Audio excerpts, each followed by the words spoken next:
Hello everyone, welcome back to the channel. In today's video, we will show you how to remove credit cards from payment and shipping on your iPhone in just a few simple steps. Let's dive right in.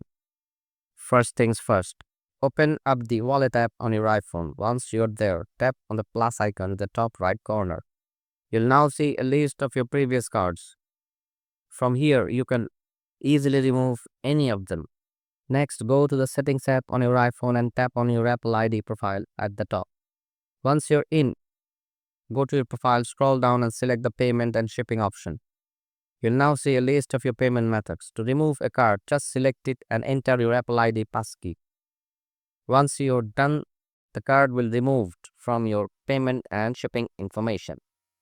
And that is it. You're good to go. You have successfully removed your credit card from your iPhone's payment and shipping settings. If you want, you can also add a new payment method right here. So thanks for watching. If you found this guide helpful, don't forget to like and subscribe for more tech tips. I'll see you in the next one.